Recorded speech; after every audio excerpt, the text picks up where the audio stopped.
Okay, praise God. ಬನ್ನಿ ನಾವು ಸ್ವಲ್ಪ ಹೊತ್ತು ದೇವರ ವಾಕ್ಯವನ್ನು ಧ್ಯಾನ ಮಾಡುವ. 2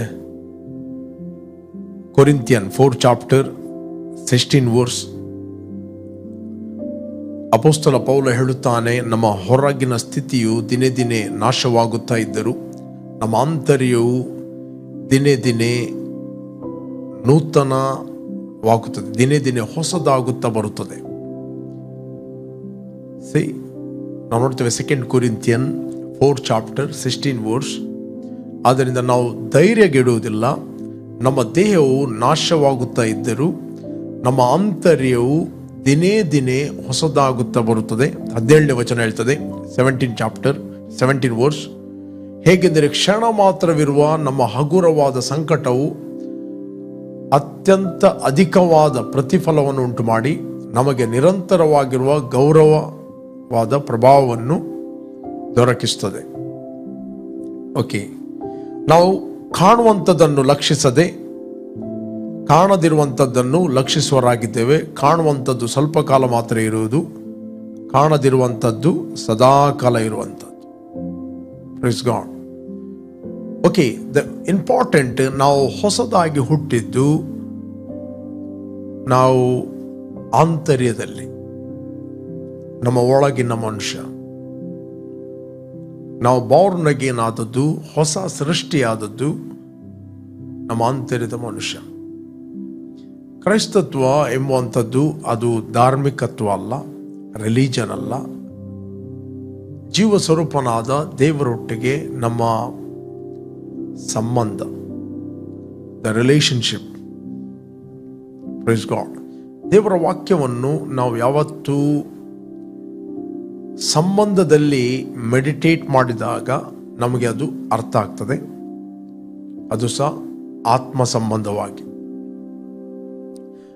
ಸಂಬಂಧವಾಗಿ ನಾವು ಅದನ್ನು ಮೆಡಿಟೇಟ್ ಮಾಡಿದರೆ ಅದು ನಮಗೆ ಅರ್ಥ ಆಗ್ತದೆ. ದೇವರ ವಾಕ್ಯವನ್ನು ನಾವು ಮಾನುಷಿಕ ಬುದ್ಧಿಯಿಂದ ಅದನ್ನು ತಿಳಿಲಿಕ್ಕೆ ಪ್ರಯತ್ನ ಮಾಡಿದರೆ ಅದು ತಿಳಿಯುವುದಿಲ್ಲ. ಓಕೆ, ಅದು ಡಿಫ್ರೆಂಟ್ ಅಭಿಪ್ರಾಯಗಳಾಗಿರುತ್ತದೆ. ಬಟ್ ನಮ್ಮ ಆತ್ಮಕ್ಕೆ ಅದು ಅರ್ಥ ಆಗ್ತದೆ. ಅದಕ್ಕೋಸ್ಕರ ಯೇಸು ಸ್ವಾಮಿ ಹೇಳಿದ, ಬದುಕಿಸುವಂಥದ್ದು ಆತ್ಮವೇ, ಮಾಂಸ ಯಾವ ಪ್ರಯೋಜನಕ್ಕೆ ಬರುವುದಿಲ್ಲ. ನಾನು ಮಾತಾಡಿದ ಮಾತುಗಳು ಅವು ಆತ್ಮವಾಗಿಯೂ ಜೀವವಾಗಿಯೂ ಅವೆ. ಇನ್ನೊಂದು ಕಡೆಯಲ್ಲಿ ಯೇಸು ಸ್ವಾಮಿ ಹೇಳಿದ, ಮನುಷ್ಯನು ಬದುಕುವುದು ರೊಟ್ಟಿ ತಿಂದ ಮಾತ್ರದಿಂದ ಅಲ್ಲ, ದೇವರ ಬಾಯಿಂದ ಹೊರಡುವ ಪ್ರತಿಯೊಂದು ಮಾತುಗಳಿಂದ ಬದುಕುತ್ತಾನೆ. ಮನುಷ್ಯನು ಬದುಕುವುದು ಕೇವಲ ರೊಟ್ಟಿ ತಿಂದ ಮಾತ್ರದಿಂದ ಅಲ್ಲ, ದೇವರ ಬಾಯಿಂದ ಹೊರಡುವ ಪ್ರತಿಯೊಂದು ಮಾತುಗಳಿಂದ ಆತನು ಬದುಕುತ್ತಾನೆ. ಲೂಕ್ ಚಾಪ್ಟರ್ 4:4 ಯೇಸು ಅವನಿಗೆ, ಮನುಷ್ಯನು ರೊಟ್ಟಿ ತಿಂದ ಮಾತ್ರದಿಂದ ಬದುಕುವುದಿಲ್ಲ ಎಂದು ಬರೆದಿದೆ ಎಂದು ಉತ್ತರ ಕೊಟ್ಟರು. ದೇವರ ಬಾಯಿಂದ ಹೊರಡುವ ಪ್ರತಿಯೊಂದು ಮಾತುಗಳಿಂದ ಬದುಕುತ್ತಾನೆ. ಮುಂದೆ ನಾವು ಓದಿದರೆ ನಮಗೆ ಸಿಗ್ತದೆ. ಮತ್ತಾಯನ ಬರೆದ ಸುವಾರ್ತೆಯಲ್ಲಿ 4ನೇ ಅಧ್ಯಾಯ 6ನೇ ವಚನ, ಮ್ಯಾಥ್ಯೂ 4ನೇ ವಚನದಿಂದ ಓದುವ 4:4.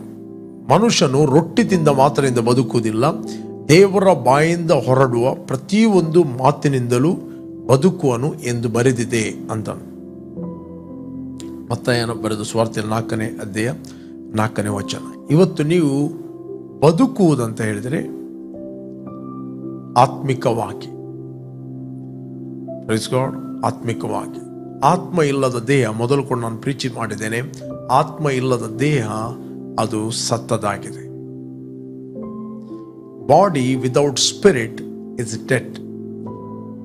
ನಾವು ನೋಡ್ಲಿಕ್ಕೆ ಹೋದ್ರೆ ನಮಗೆ ಸಿಗ್ತದೆ James 2 chapter 26 verse. James 2 chapter 26 2ನೇ ಅಧ್ಯಾಯ 26ನೇ ವಚನ. ಆತ್ಮವಿಲ್ಲದ ದೇಹವು ಸತ್ತದ್ದಾಗಿರುವ ಪ್ರಕಾರವೇ ಕ್ರಿಯೆಗಳಿಲ್ಲದ ನಂಬಿಕೆಯು ಸತ್ತದಾಗಿದೆ. ಅಂದ್ರೆ ಆತ್ಮ ಇಲ್ಲ ಅಂತ ಹೇಳಿದ್ರೆ, ದ ರಿಯಲ್ ನೀನು ಎಂಬವನು ಇಲ್ಲ ಅಂತ ಹೇಳಿದರೆ ಈ ದೇಹ ಸತ್ತದಾಗಿರುತ್ತದೆ. ನಿಮ್ಮ ದೇಹಕ್ಕೆ ಜೀವ ಕೊಡುವಂಥದ್ದು ದೇವರ ವಾಕ್ಯ, ನಿಮ್ಮ ಆತ್ಮ. Praise God. ನಿಮ್ಮ ಆತ್ಮ ಇದೆ ಅಂತ ಹೇಳಿದರೆ, ರಿಯಲ್ ನೀನು ಇದ್ದಿ ಅಂತ ಹೇಳಿದರೆ, ಈ ದೇಹಕ್ಕೆ ಜೀವ ಇದೆ. ಓಕೆ, ಅದಕ್ಕೋಸ್ಕರ ಬೈಬಲ್ ಹೇಳ್ತಿದೆ, ನಾವು ನೋಡುವವರಾಗಿ ನಡೆಯುವವರಲ್ಲ, ನಾವು ನಂಬುವವರಾಗಿ ನಡೀತೇವೆ. ಆದ್ದರಿಂದ ದೇಹ ಎಂಬ ಮನೆಯಲ್ಲಿ ವಾಸ ಮಾಡುವ ತನಕ ನಾವು ಕರ್ತನಿಗೆ ದೂರದ ಪ್ರವಾಸಿಗಳಾಗಿದ್ದೇವೆ. 2 Corinthians 5 chapter 7 verse. 2 Corinthians 5 chapter 7 verse ನಾವು ಓದುವ, ನಾವು ನೋಡುವವರಾಗಿ ನಡೆಯದೆ ನಂಬುವವರಾಗಿಯೇ ನಡೀತೇವಾದ್ದರಿಂದ ದೇಹದಲ್ಲಿ ವಾಸಿಸುವವರೆಗೆ ಕರ್ತನಿಗೆ ದೂರದಲ್ಲಿರುವ ಪ್ರವಾಸಿಗಳಾಗಿದ್ದೇವೆಂದು ಬಲ್ಲೆವು. ದೇಹದಲ್ಲಿ ವಾಸಿಸುವವರೆಗೆ, ಆಗ ದೇಹ ನಾವು ಅಲ್ಲ. ದೇಹ ಎಂಬುವಂಥದ್ದು ದೇವರು ನಮಗೆ ಭೂಲೋಕದಲ್ಲಿ ಫಂಕ್ಷನ್ ಆಗಲಿಕ್ಕೆ ಕೊಟ್ಟಂಥ ಮನೆ. ಈ ಲೋಕದಲ್ಲಿ ವ್ಯವಹಾರ ಮಾಡಲಿಕ್ಕೆ, ಲೋಕದಲ್ಲಿ ಕಾರ್ಯಪ್ರವೃತ್ತರಾಗಲಿಕ್ಕೆ, ಲೋಕದಲ್ಲಿ ನಮಗೆ ಸಂಪರ್ಕ ಮಾಡಲಿಕ್ಕೆ ದೇವರು ಕೊಟ್ಟ ಮನೆ. Press god. ದೇಹ ಎಂಬುವಂಥದ್ದು. ಅದಕ್ಕೋಸ್ಕರ ನಿಮ್ಮ ದೇಹವನ್ನು ಟೇಕ್ ಕೇರ್ ಮಾಡುವಂಥ ರೆಸ್ಪಾನ್ಸಿಬಿಲಿಟಿ ಅದು ದೇವರು ನಿಮಗೆ ಕೊಟ್ಟಿದ್ದಾನೆ. ನಿಮ್ಮ ದೇಹವನ್ನು ಫಿಟ್ ಆಗಿಡ್ಬೋದು, ರೋಗದಲ್ಲಿ ಇಡ್ಬೋದು, ವ್ಯಾಧಿಯಲ್ಲಿಡ್ಬೋದು, ಅಥವಾ ಹೆಲ್ತಿ ಆಗಿಡ್ಬೋದು. ಅದು ನಿನಗೆ ಬಿಟ್ಟದ್ದು. ಕೆಲವರು ತಮ್ಮ ದೇಹವನ್ನು ಕಿಲ್ ಮಾಡ್ತಾರೆ, ಸುಸೈಡ್ ಮಾಡ್ತಾರೆ. ಸುಸೈಡ್ ಮಾಡಿದಾಗ ಅವರು ತಮ್ಮ ದೇಹವನ್ನು ಕೊಲ್ತಾರೆ ಹೊರತು ಅವರು ದೇಹವನ್ನು ಬಿಡ್ತಾರೆ, ಅವರು ನಿತ್ಯತ್ವಕ್ಕೆ ಇರುತ್ತಾರೆ. ನಿಮಗೊಂದು ನೆನಪಿರಲಿ, ಈ ದೇಹ ಎಂಬ ಮನೆಯಲ್ಲಿ ನೀವು ವಾಸ ಮಾಡ್ತಾ ಇದ್ದೀರಿ. ಒಂದು ವೇಳೆ ಒಬ್ಬ ವ್ಯಕ್ತಿ ಸುಸೈಡ್ ಮಾಡಿದ ಅಂತ ಹೇಳಿದರೆ ಅವನು ದೇಹವನ್ನು ಕಳಕೊಳ್ತಾನೆ ಹೊರತು ಅವನು ನಿತ್ಯತ್ವಕ್ಕೆ ಇರುತ್ತಾನೆ. ನಿನ್ನ ನಿತ್ಯತ್ವವನ್ನು ನೀನು ಎಲ್ಲಿ ಕಳೆಯಿತಿ ಅದು ಬಹಳ ಪ್ರಾಮುಖ್ಯ. ನಿತ್ಯತ್ವವನ್ನು ನೀನು ದೇವರೊಟ್ಟಿಗೆ ಕಳೆಯುತ್ತೀಯೋ, ನಿತ್ಯತ್ವವನ್ನು ನರಕದಲ್ಲಿ ಕಳೆಯುತ್ತೀಯೋ. ಓಕೆ, ನರಕ ಎಂಬುವಂಥದ್ದು ನಿತ್ಯ ಬೆಂಕಿ ಅಂತ ಬೈಬಲ್ ಹೇಳ್ತದೆ. ನರಕದಲ್ಲಿರುವ ಹುಳ ಸಾಯುವುದಿಲ್ಲ, ನರಕದಲ್ಲಿರುವ ಬೆಂಕಿ ಆರುವುದಿಲ್ಲ ಅಂತ ಬೈಬಲ್ ಹೇಳ್ತದೆ. ನರಕದಲ್ಲಿ ಯುಗ ಯುಗಾಂತರದಲ್ಲಿ ಒಬ್ಬ ಮನುಷ್ಯನು ಉರಿತಾ ಇರ್ತಾನೆ. ಯುಗ ಯುಗಾಂತರದಲ್ಲಿ ಆತನು ಸಂಕಟ ಪಡುತ್ತಾನೆ. ಯುಗ ಯುಗಾಂತರದಲ್ಲಿ ಅವನು ವೇದನೆ ಪಡುತ್ತಾನೆ. ಈ ದೇಹದಲ್ಲಿರುವಾಗ ನಿಮಗೆ ವೇದನೆ ಕೇವಲ ಕ್ಷಣ ಮಾತ್ರ ಇರಬಹುದು. ಆ ವೇದನೆಗೋಸ್ಕರ ನಾವು ನಿತ್ಯ ಜೀವವನ್ನು, ಯೇಸು ಕ್ರಿಸ್ತನು ನಮಗೆ ಕೊಟ್ಟ ನಿತ್ಯ ಜೀವವನ್ನು ನಾವು ತಿರಸ್ಕಾರ ಮಾಡುವುದಲ್ಲ. ಒಂದು ವೇಳೆ ನಿತ್ಯ ಜೀವವನ್ನು ನಾವು ತಿರಸ್ಕಾರ ಮಾಡುವುದಾದರೆ, ಈ ಲೋಕದ ಕೆಲವೊಮ್ಮೆ ಸಂಕಟಗಳು, ಪರಿಸ್ಥಿತಿಗಳು, ಅವಮಾನಗಳು, ನಿಂದೆಗಳು ಇದೆಲ್ಲ ಬರುತ್ತಿರುವಾಗ ನಾವು ನಿತ್ಯ ಜೀವವನ್ನು ಒಂದು ವೇಳೆ ತಿರಸ್ಕಾರ ಮಾಡುವುದಾದರೆ ನೀವು ನಿತ್ಯತ್ವವನ್ನು ಎಲ್ಲಿ ಕಳೆಯಿತಿ? ಎಲ್ಲಿ ನಿತ್ಯತ್ವವನ್ನು ಕಳೆಯಿತಿ? ಡಿಸಿಷನ್ ಈ ದೇಹದಲ್ಲಿರುವಾಗ, ಡಿಸಿಷನ್ ಎಂಬುವಂಥದ್ದು ಈ ದೇಹ ಎಂಬ ಮನೆಯಲ್ಲಿ ಇರುವ ತನಕ, ಈ ದೇಹ ಎಂಬ ಮನೆಯಲ್ಲಿ ಇರುವ ತನಕ ನಿನಗೆ ಡಿಸಿಷನ್. ದೇಹ ಬಿಟ್ಟ ನಂತರ ನೀನು ಡಿಸಿಷನ್ ಚೇಂಜ್ ಮಾಡಲಿಕ್ಕೆ ಆಗುವುದಿಲ್ಲ. ಯೇಸುನ ಪಕ್ಕದಲ್ಲಿ ಇಬ್ಬರು ಕಳ್ಳರಿದ್ದರು. ಒಬ್ಬ ಕಳ್ಳ ಆತನು ಯೇಸುವಿಗೆ ದೂರ್ತಾನೆ, ನೀನು ದೇವಕುಮಾರನಾಗಿದ್ದರೆ ನಿನ್ನನ್ನು ರಕ್ಷಿಸು, ನಮ್ಮನ್ನು ರಕ್ಷಿಸು ಅಂತ ಹೇಳಿದ. ಅದಕ್ಕೆ ಇನ್ನೊಬ್ಬ ಕಳ್ಳ ಹೇಳ್ತಾನೆ, ನೀನು ಎಂತ ಮಾತಾಡುತ್ತಿ? ಈ ವ್ಯಕ್ತಿ ಯಾವ ಅಪರಾಧವನ್ನು ಮಾಡಲಿಲ್ಲ, ಈತನು ನಿರಪರಾಧಿ. ನಾವು ಅಪರಾಧಿಗಳು, ನಮ್ಮ ದಂಡನೆಗೆ ತಕ್ಕ ಹಾಗೆ ನಾವು ಶಿಕ್ಷೆಯನ್ನು ಅನುಭವಿಸ್ತಾ ಇದ್ವಿ. ಆತನು ಕರ್ತನಿಗೆ ಹೇಳ್ತಾನೆ, ನೀನು ಆ ಪದವಿಯಲ್ಲಿ ಬರುವಾಗ ನನ್ನ ನೆನಪು ಮಾಡಿಕೊ. ಯೇಸುಮತಿ ಹೊತ್ತು ನಾನು ನಿನಗೆ ಹೇಳ್ತೇನೆ, ನೀನು ನನ್ನೊಂದಿಗೆ ಪರದೈಸ್ನಲ್ಲಿರುತ್ತಿ, ನೀನು ನನ್ನೊಂದಿಗೆ ನಿತ್ಯತ್ವದಲ್ಲಿರುತ್ತಿ. ಸಿ, ಲಾಸ್ಟ್ ಮೂಮೆಂಟಿಗೆ ಇಬ್ಬರು ಕಳ್ಳರ ಅವರ ದಂಡನೆಗೆ ತಕ್ಕ ಹಾಗೆ ಅವರ ಶಿಕ್ಷೆ ಸಿಕ್ಕಿದೆ. ಬೇಕಾದ್ರೆ ನಾವು ಓದುವ 23ನೇ ಅಧ್ಯಾಯದಲ್ಲಿ 42ನೇ ವಚನದಿಂದ ನಾವು ಓದಿದ್ರೆ ನಮಗೆ ಸಿಗ್ತದೆ. ಲೂಕನು ಬರೆದ ಸುವಾರ್ತೆಯಲ್ಲಿ, ಲೂಕ್ ಚಾಪ್ಟರ್, ಲೂಕ್ 41ರಿಂದ 39ರಿಂದ ಓದುವ. ತೂಗು ಹಾಕಿದ್ದ ಆ ದುಷ್ಕರ್ಮಿಗಳಲ್ಲಿ ಒಬ್ಬನು ಆತನನ್ನು ದೂಷಿಸಿ, ನೀನು ಬರಬೇಕಾದ ಕ್ರಿಸ್ತನಲ್ಲವೇ? ನಿನ್ನನ್ನು ರಕ್ಷಿಸಿಕೋ, ನಮ್ಮನ್ನು ರಕ್ಷಿಸು ಎಂದು ಹೇಳಿದಕ್ಕೆ ಎರಡನೇ ಅವನನ್ನು ಗದರಿಸಿ, ಶಿಲುಬೆಯಲ್ಲಿ ಕೂಡ ಒಬ್ಬನ ಬಾಯನ್ನು ಮುಚ್ಚುತ್ತಾ ಇದ್ದಾನೆ, ಒಬ್ಬ ಗುಣಗುಡ್ತಾ ಇದ್ದಾನೆ, ಶಿಲುಬೆಯಲ್ಲಿ ದೂಷಿಸ್ತಾ ಇದ್ದಾನೆ, ನೀನು ಕ್ರಿಸ್ತನಾಗಿದ್ದರೆ ನಿನ್ನನ್ನು ರಕ್ಷಿಸು, ನಮ್ಮನ್ನು ರಕ್ಷಿಸು ಅಂತ. ಎರಡನೇ ಅವನನ್ನು ಗದರಿಸಿ, ನೀನು ಇದೇ ದಂಡನೆಯಲ್ಲಿ ಇರುವಾಗಲೂ ದೇವರಿಗೆ ಹೆದರುವುದಿಲ್ಲವೋ? ನಾವಂತೂ ನ್ಯಾಯವಾಗಿ ದಂಡನೆಯಲ್ಲಿದ್ದೇವೆ. ಇನ್ನೊಬ್ಬ ಕಳ್ಳ ಹೇಳ್ತಾನೆ, ನಾವಂತೂ ನ್ಯಾಯವಾಗಿ ದಂಡನೆಯಲ್ಲಿದ್ದೇವೆ, ನಾವು ಮಾಡಿದಕ್ಕೆ ತಕ್ಕ ಪ್ರತಿಫಲವನ್ನು ಹೊಂದುತ್ತಾ ಇದ್ದೇವೆ, ಈತನಾದರೂ ಅಲ್ಲದೇನು ಮಾಡಲಿಲ್ಲ ಎಂದು ಹೇಳಿ, ಯೇಸುವೇ, ನೀನು ನಿನ್ನ ರಾಜ್ಯವನ್ನು ಪಡೆದವನಾಗಿ ಬರುವಾಗ ನನ್ನನ್ನು ನೆನೆಸಿಕೋ ಅಂದನು. ಅದಕ್ಕೆ ಯೇಸು, ಈ ಹೊತ್ತೇ ನನ್ನ ಸಂಗಡ ಪರದೇಶದಲ್ಲಿರುವೆ ಎಂದು ನಿನಗೆ ಸತ್ಯವಾಗಿ ಹೇಳುತ್ತೇನೆ ಎಂದು ಉತ್ತರ ಕೊಟ್ಟನು.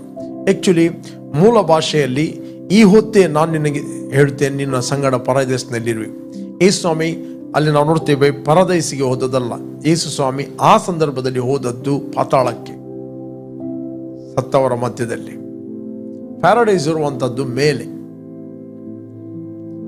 ಬೇಕಾದ್ರೆ ನಾವು ನಿಮಗೆ ಓದ್ತೇನೆ. 2 Corinthians 12 chapter 1 verse. 2 Corinthians 12 chapter 1 verse.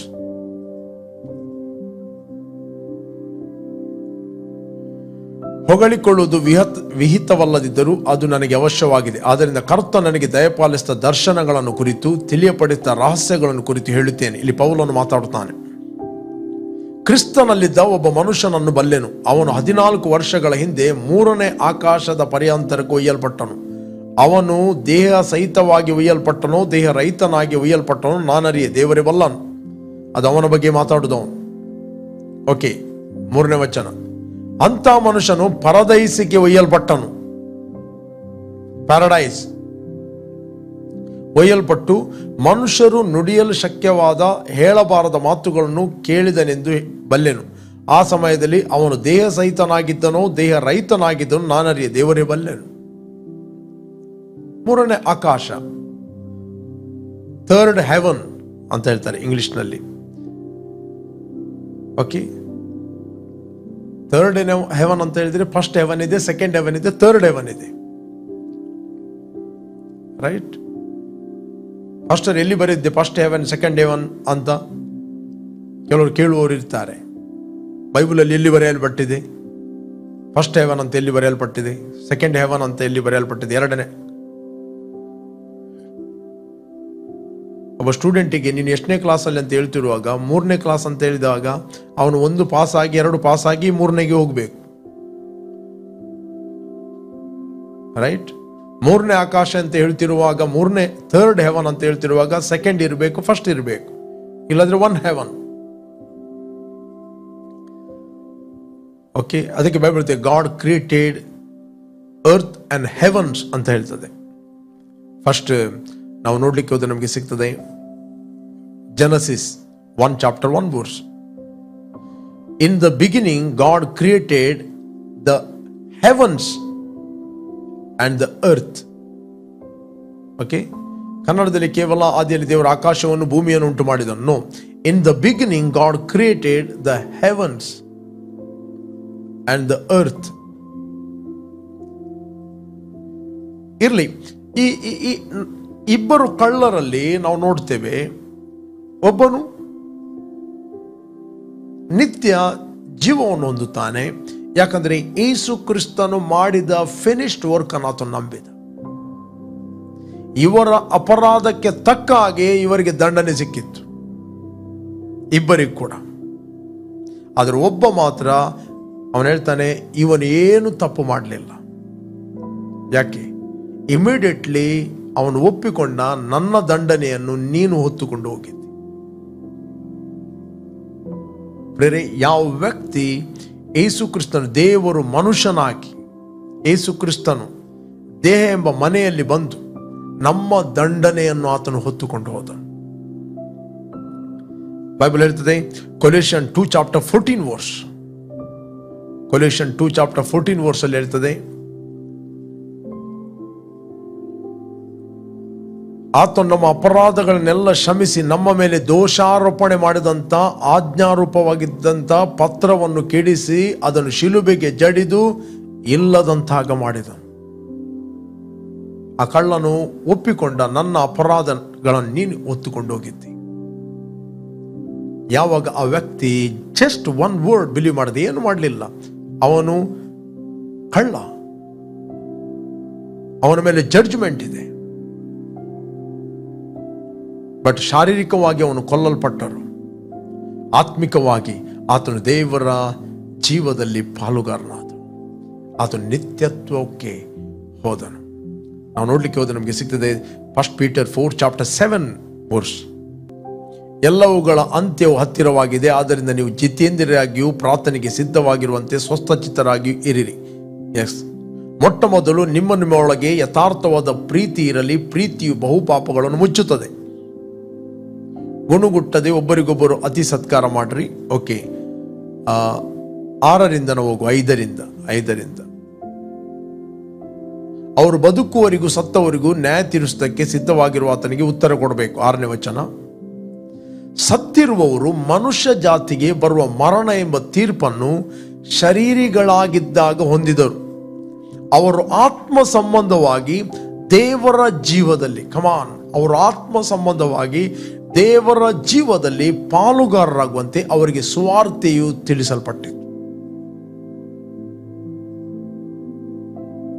ನಾವು ನೋಡ್ತೇವೆ, ಸತ್ತಿರುವವರು ಮನುಷ್ಯ ಜಾತಿಗೆ ಬರುವ ಮರಣ ಎಂಬ ತೀರ್ಪನ್ನು ಶರೀರಿಗಳಾಗಿದ್ದಾಗ ಹೊಂದಿದರು. For this reason the gospel was preached also to those who are dead, that they might be judged according to the men in the flesh, but live according to God in the spirit. ಪ್ರಿಯರೇ, ಶರೀರ ಸಂಬಂಧವಾಗಿ ನಮ್ಮ ಮೇಲೆ ತೀರ್ಪಿತ್ತು. ಶರೀರ ಸಂಬಂಧವಾಗಿ ನಮ್ಮ ಮೇಲೆ ತೀರ್ಪಿತ್ತು. ಪ್ರತಿಯೊಬ್ಬ ಮನುಷ್ಯನ ಮೇಲೆ ತೀರ್ಪಿದೆ. ಮನುಷ್ಯ ಜಾತಿಗೆ ಬರುವ ಮರಣ ಎಂಬ ತೀರ್ಪು, ಜಡ್ಜ್ಮೆಂಟ್. ಯಾಕೆ? ಆದಾಮನ ಪಾಪದಿಂದ. ಬಟ್ ಥ್ಯಾಂಕ್ ಗಾಡ್, ಯೇಸು ಹೇಳಿದ, ನನ್ನ ಮಾತುಗಳನ್ನು ಕೇಳಿ ನನ್ನನ್ನು ಕಳುಹಿಸಿದ ಆತನು ನಂಬುವನು ನಿತ್ಯ ಜೀವವನ್ನು ಹೊಂದಿದ್ದಾನೆ, ಅವನು ತೀರ್ಪಿಗೆ ಗುರಿಯಾಗುವುದಿಲ್ಲ, ಅವನು ಮರಣದಿಂದ ಪಾರಾಗಿ ಜೀವಕ್ಕೆ ಸೇರಿದ್ದಾನೆ. Praise God. Now you are not in the flesh, you are in the spirit. ನಾವು ದೇವರ ಜೀವದಲ್ಲಿ ಆತ್ಮ ಸಂಬಂಧವಾಗಿ ಪಾಲುಗಾರರಾಗಿದ್ದೇವೆ. ಅದಕ್ಕೋಸ್ಕರ ನಾವು ಗಾಸ್ಪೆಲ್ ಅಂದರೆ ಏನು, ಸುವಾರ್ತೆ ಅಂದರೆ ಏನು ಯೇಸು ಕ್ರಿಸ್ತನು ಕಲ್ವಾರಿ ಕ್ರೂಜೆಯಲ್ಲಿ ಮಾಡಿ ಮುಗಿಸ್ತಾನೆ, ಅದನ್ನು ನಾವು ನಂಬಿದ ಕಾರಣ ನಾವು ದೇವರ ಜೀವದಲ್ಲಿ ಪಾಲುಗಾರರಾಗಿದ್ದೇವೆ. ಅದಕ್ಕೆ ಬೈಬಲ್ ಹೇಳ್ತದೆ, ಸತ್ಯವೇದ ಹೇಳ್ತದೆ, ರೋಮನ್ಸ್ 8 ಚಾಪ್ಟರ್ 1 ವರ್ಸ್ ಹೇಳ್ತದೆ, ಕ್ರಿಸ್ತ ಯೇಸುವಿನಲ್ಲಿ ಇರುವವರಿಗೆ ಅಪರಾಧ ನಿರ್ಣಯ ಈಗ ಇಲ್ಲವೇ ಇಲ್ಲ. ಆದ್ದರಿಂದ ಕ್ರಿಸ್ತ ಯೇಸುವಿನಲ್ಲಿ ಇರುವವರಿಗೆ ಅಪರಾಧ ನಿರ್ಣಯವು ಈಗ ಇಲ್ಲವೇ ಇಲ್ಲ. ಯಾಕಂದರೆ ನಾವು ಆಲ್ರೆಡಿ ಪಾಪದ ಪಾಲಿಗೆ ನಾವು ಸತ್ತಿದ್ದೇವೆ, ಶರೀರ ಸಂಬಂಧಕ್ಕೆ ನಾವು ಸತ್ತಿದ್ದೇವೆ. There is no blood line curse. ಯಾವ ದಿವಸ ನೀವು ಯೇಸುವನ್ನು ಅಂಗೀಕಾರ ಮಾಡಿದ್ದೀರಿ, ನೀವು ಶರೀರ ಸಂಬಂಧಕ್ಕೆ ಸತ್ತಿದ್ದೀರಿ ಕ್ರಿಸ್ತನ ದೇಹದ ಮೂಲಕ. ಅದಕ್ಕೋಸ್ಕರ 8 ಚಾಪ್ಟರ್ 9 ವರ್ಸ್ ಹೇಳ್ತದೆ, ಕಿಂಗ್ ಜೇಮ್ಸ್ ವರ್ಷನ್ ಅಲ್ಲಿ 8 ಚಾಪ್ಟರ್ 9 ವರ್ಸ್, ರೋಮನ್ಸ್, ನೀವಾದರೂ ನಿಮ್ಮಲ್ಲಿ ದೇವರ ಆತ್ಮನು ವಾಸವಾಗಿರುವುದಾದರೆ ಶರೀರ ಭಾವದಿನರಲ್ಲ, ದೇವರ ಆತ್ಮನಿಗೆ ಅಧೀನರಾಗಿದ್ದೀರಿ. ಯಾವನಿಗಾದರೂ ಕ್ರಿಸ್ತನ ಆತ್ಮನು ಇಲ್ಲದಿದ್ದರೆ ಅವನು ಕ್ರಿಸ್ತನವನಲ್ಲ. ಬಟ್ 9ನೇ ವಚನ, but you are not in the flesh. English ಹೇಳ್ತದೆ ಬಟ್, ಇಂಪಾರ್ಟೆಂಟ್, ಬಟ್ ಎಂಬುವಂಥದ್ದು ಉತ್ತರ. But you are not in the flesh but in the spirit. I am in the spirit. ನಾನು ಆತ್ಮ ಸಂಬಂಧದಲ್ಲಿ ದೇವರ ಜೀವದಲ್ಲಿ ನಾನು ಪಾಲುಗಾರನಾಗಿದ್ದೇನೆ. ನನಗೆ ಪಾಲುಗಾರನಾಗುವಂತೆ ನನಗೆ ಸುವಾರ್ತೆ ತಿಳಿಸಲ್ಪಟ್ಟಿತು. ಒಂದು ವೇಳೆ ನೀವು ಯಾರು ವೀಕ್ಷಿಸ್ತಾ ಇದ್ದೀರಿ, ನಿಮಗೆ ಕೂಡ ಗುಡ್ ನ್ಯೂಸ್ ಇದೆ, ನೀವು ಕೂಡ ಪಾಲುಗಾರರಾಗಿರ್ಬೋದು. ಇಷ್ಟವರೆಗೆ ಯೇಸುವನ್ನು ರಕ್ಷಕನ ಒಡೆಯನೆಂದು ಅಂಗೀಕಾರ ಮಾಡಲಿಲ್ಲ, ನೀವು ಬಿಲೀವ್ ಮಾಡಲಿಲ್ಲ. ನೀವು ಬಿಲೀವ್ ಮಾಡಿದಾಗ ನೀವು ಆತ್ಮಿಕ ಮರಣದಿಂದ ಪಾರಾಗಿ ಜೀವಕ್ಕೆ ನೀವು ಸೇರುತ್ತೀರಿ. ನಿತ್ಯ ಜೀವವನ್ನು ನೀವು ಹೊಂದುತ್ತೀರಿ. ಪ್ರೇರೆ, ನಿತ್ಯ ಜೀವ ಎಂಬುವಂಥದ್ದು ಯುಗ ಯುಗಾಂತರಗಳಲ್ಲಿರುವಂಥದ್ದು. ಒಬ್ಬ ಮನುಷ್ಯನು ಯುಗ ಯುಗಾಂತರಗಳಲ್ಲಿ ಆತನು ಇರುತ್ತಾನೆ. ಈ ಲೋಕದಲ್ಲಿ ನೀವು ಶರೀರದಲ್ಲಿ ಇರುವ ಕಷ್ಟ ಸಂಕಟಗಳಿಗೆ ನೀವು ಸೋತು ಹೋಗಿ ನಿತ್ಯ ಜೀವವನ್ನು ನಾವು ತಿರಸ್ಕಾರ ಮಾಡುವಂಥದ್ದಲ್ಲ. ನಾವು ಯೇಸುವನ್ನು ಅಂಗೀಕಾರ ಮಾಡಿದ್ದು ಕೇವಲ ಈ ಲೋಕದ ಜೀವಿತಗೋಸ್ಕರ ಅಲ್ಲ. ಈ ಲೋಕದಲ್ಲಿ ನೀವು ಒಳ್ಳೆಯದು ತಿನ್ನಬೇಕು, ಒಳ್ಳೆಯದು ಹೊದ್ಕೊಳ್ಬೇಕು ಎಂದು ದೇವರು ಬಯಸ್ತಾನೆ. ಅದರ ಬಗ್ಗೆ ನೀವು ಚಿಂತೆ ಮಾಡುವುದು ಅಗತ್ಯ ಇಲ್ಲ. ಅನೇಕ ಸಂದರ್ಭದಲ್ಲಿ ಆ ಚಿಂತೆಗಳೇ ನಿಮಗೆ ಏನು ಮಾಡುತ್ತೆ ಅಂತ ಹೇಳಿದ್ರೆ, ನಿಮ್ಗೆ ಏನು ಬೇಕು ಅದು ಸಿಗದ ಹಾಗೆ ಬ್ಲಾಕ್ ಮಾಡಿಬಿಡ್ತದೆ. ಇವತ್ತು ಯಾಕೆ ಕಷ್ಟದಲ್ಲಿದ್ದಾರೆ ಜನರು, ಸಮಸ್ಯೆಯಲ್ಲಿದ್ದಾರೆ ಅಂತ ಹೇಳಿದ್ರೆ, they are worrying about this things. ಅನೇಕ ಈ ಚಿಂತೆಗಳಿದ್ದ ಕಾರಣ ಅವರು ಏನನ್ನು ನಂಬಬೇಕೋ ಅದನ್ನು ನಂಬುವುದಿಲ್ಲ. ಅವರ ದೃಷ್ಟಿಕೋನ ಬದಲಾಗಿದೆ. ದೃಷ್ಟಿಕೋನ ವೆರಿ ವೆರಿ ಇಂಪಾರ್ಟೆಂಟ್. ಯೇಸು ಒಂದು ಮಾತು ಹೇಳಿದೆ, ರೈಟ್? ಯಾಕೆ ನೀವು ಚಿಂತೆ ಮಾಡುತ್ತೀರಿ? ಒಂದು ವಚನವನ್ನು ಮೆಡಿಟೇಟ್ ಮಾಡ್ರಿ, ಜಸ್ಟ್ ಆಲೋಚನೆ ಮಾಡ್ರಿ. ಈ ಸ್ವಾಮಿ ನಾನು ಜಸ್ಟ್ ಓದ್ತೇನೆ ಅದನ್ನು. ಈ ಸ್ವಾಮಿ ಹೇಳಿದ ಯೋಚಿಸಿ, ಅಂದರೆ ಮೆಡಿಟೇಟ್ ಮಾಡಿ, ಧ್ಯಾನ ಮಾಡಿ ಇದನ್ನು ತಿಳಿದುಕೊಳ್ಳ್ರಿ. ಕೆಲವೊಂದು ಮಾತುಗಳನ್ನು ಈ ಸ್ವಾಮಿ ಹೇಳಿದ್ದಾನೆ, ಧ್ಯಾನ ಮಾಡ್ರಿ. ಈ ಕಾರಣದಿಂದ ನಮ್ಮ ಪ್ರಾಣ ಆಧರಣೆಗೆ ಏನು ಊಟ ಮಾಡಬೇಕು, ಏನು ಕುಡಿಯಬೇಕು, ನಮ್ಮ ದೇಹ ರಕ್ಷಣೆಗೆ ಏನು ಹೊದ್ದುಕೊಳ್ಳಬೇಕು ಎಂದು ಚಿಂತೆ ಮಾಡಬೇಡ್ರಿ ಎಂಬುದಾಗಿ ನಿಮಗೆ ಹೇಳುತ್ತೇನೆ. ಊಟಕ್ಕಿಂತ ಪ್ರಾಣವು, ಉಡುಪಿಗಿಂತ ದೇಹವ ಮೇಲಾಗಿದೆ. ಓಕೆ, ಆಕಾಶದಲ್ಲಿ ಹಾರಾಡುವ ಹಕ್ಕಿಗಳನ್ನು ನೋಡ್ರಿ, ಅವು ಬಿತ್ತುವುದಿಲ್ಲ, ಕೊಯ್ಯುವುದಿಲ್ಲ, ಕಣಜಗಳಲ್ಲಿ ತುಂಬಿಟ್ಟುಕೊಳ್ಳುವುದಿಲ್ಲ. ಅವರಿಗೆ ಬ್ಯಾಂಕ್ ಕೂಡ ಇಲ್ಲ, ಕಣಜ ಕೂಡ ಇಲ್ಲ, ನಾಳೆ ಬಗ್ಗೆ ಚಿಂತೆ ಇಲ್ಲ. ಆದಾಗ್ಯೂ ಪರಲೋಕದಲ್ಲಿರುವ ನಿಮ್ಮ ತಂದೆಯು ಅವುಗಳನ್ನು ಸಾಕಿ ಸಲಹುತ್ತಾನೆ. ಅವುಗಳಿಗಿಂತ ನೀವು ಹೆಚ್ಚಿನವರಲ್ಲವೋ? ಚಿಂತೆ ಮಾಡಿ ಮಾಡಿ ಒಂದು ಮೊಳ ಉದ್ದ ಬೆಳೆಯುವುದು ನಿಮ್ಮಲ್ಲಿ ಯಾರಿಂದಾದಿತ್ತು? ಇದಲ್ಲದೆ ನೀವು ಉಡುಪಿನ ವಿಷಯದಲ್ಲಿ ಚಿಂತೆ ಮಾಡುವುದು ಯಾಕೆ? ಅಯ್ಯೋ ನಮಗೆ ಬಟ್ಟೆ ಇಲ್ಲ ಅಲ್ಲ. ಎರಡು ರೀತಿಯ ಜನ ಇದ್ದಾರೆ. ಒಂದು ಬಟ್ಟೆ ಇಲ್ಲ ಅಂತ ಹೇಳಿ ಚಿಂತೆ ಮಾಡುವರು, ಮತ್ತು ಬಟ್ಟೆ ಇದ್ದರೂ ಕೂಡ ಅದು ಅಜ್ಞಾನದಿಂದ ಬಟ್ಟೆಯನ್ನು ಹಾಕುವರಿದ್ದಾರೆ. ಇರಲಿ. ಇದಲ್ಲದೆ ನೀವು ಉಡುಪಿನ ವಿಷಯದಲ್ಲಿ ಚಿಂತೆ ಮಾಡುವುದು ಯಾಕೆ? ಅಡವಿಯ ಹೂಗಳನ್ನು ಬೆಳೆಯುವ ರೀತಿಯನ್ನು ಯೋಚಿಸಿ ತಿಳಿಯಿರಿ. 28 ವರ್ಷ ಅಡವಿಯ ಹೂಗಳನ್ನು ಬೆಳೆಯುವ ರೀತಿಯನ್ನು ಯೋಚಿಸಿರಿ, ಮೆಡಿಟೇಟ್ ಮಾಡ್ರಿ, ತಿಳಿಯಿರಿ. ಅವು ದುಡಿಯುವುದಿಲ್ಲ, ಅವು ನೂಲುವುದಿಲ್ಲ.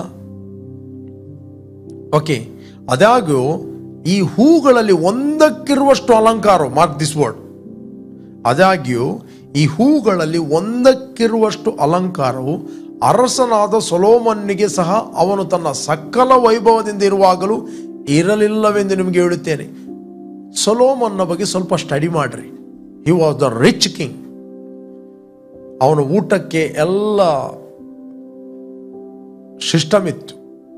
ಅವನು ಸಕಲ ವೈಭವದಲ್ಲಿರುವಾಗಲೂ ಆ ಹೂವಿಗೆ ಇರುವಷ್ಟು ಅಲಂಕಾರ ಸೊಲೊಮೋನನ ವೈಭವದಲ್ಲಿ ಇರಲಿಲ್ಲ ಅಂತ ಬೈಬಲ್ ಹೇಳ್ತದೆ.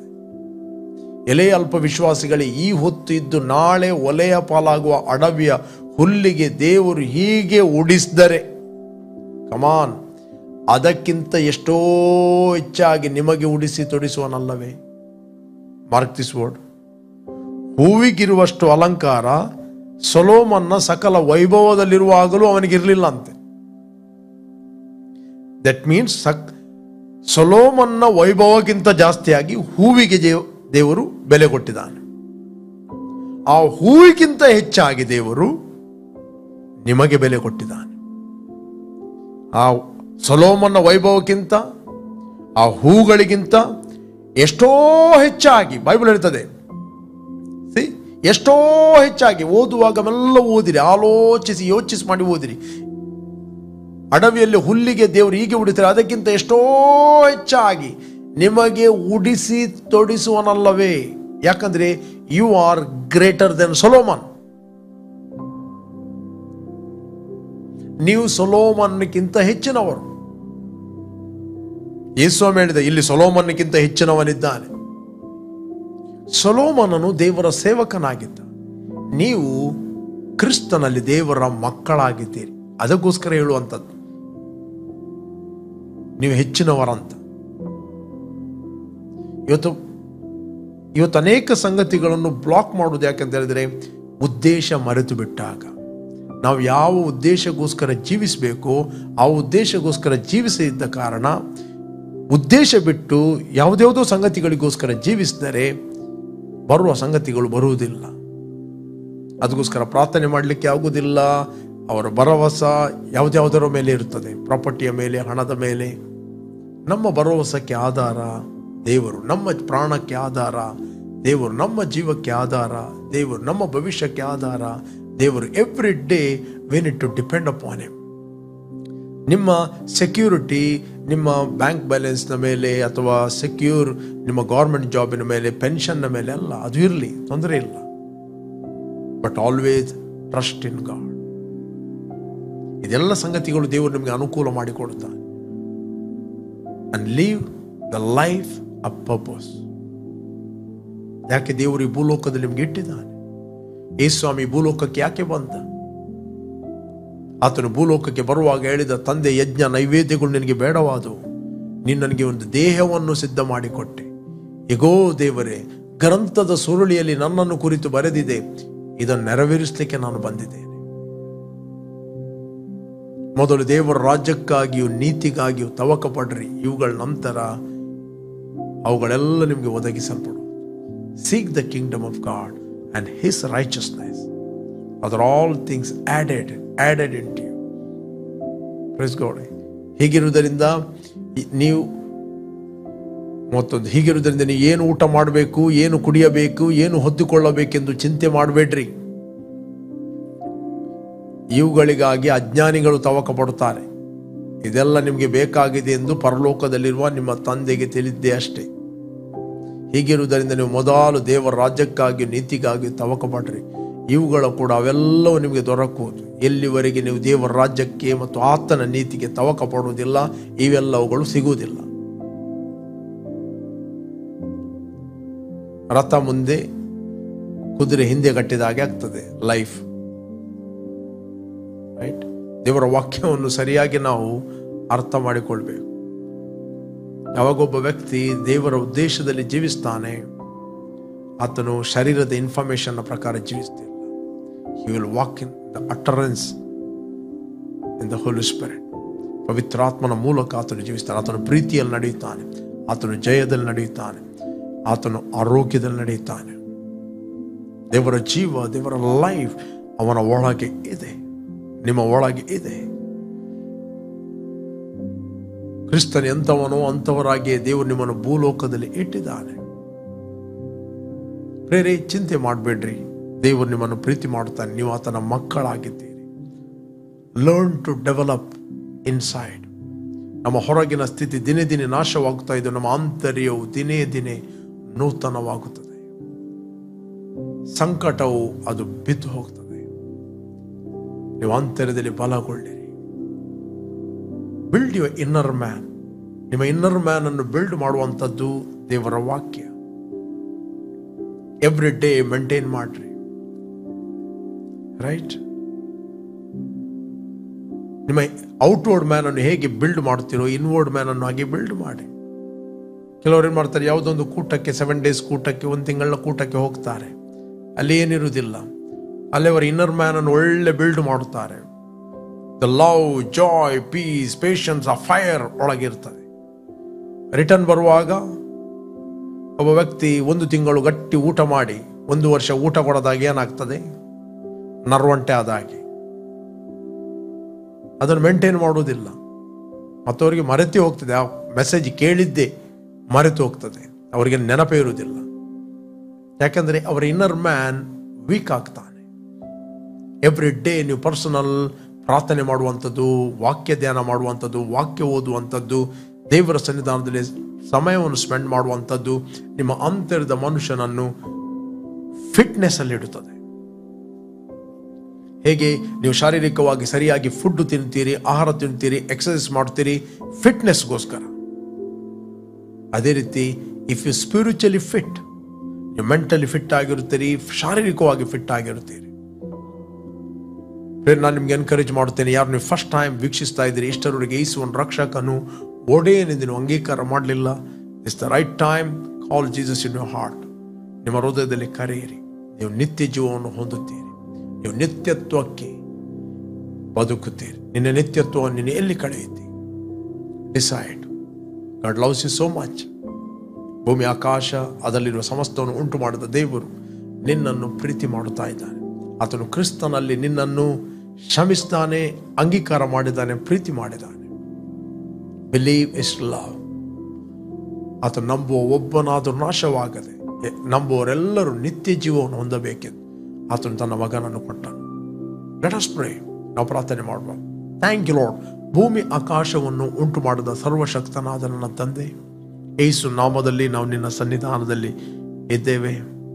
ನಾವು ನಂಬುತ್ತೇವೆ, ನೀನು ಸುರಿಸಿದ ರಕ್ತದ ಮೂಲಕ ನಮ್ಮ ಅಪರಾಧಗಳು ಪರಿಹಾರವಾಗಿ ನಮಗೆ ಬಿಡುಗಡೆ ಆಯಿತು. ನಾವು ಬಾಯಲ್ಲಿ ಅರಿಕೆ ಮಾಡುತ್ತೇವೆ, ಯೇಸುವೆ ನಮ್ಮ ಕರ್ತನೆಂದು.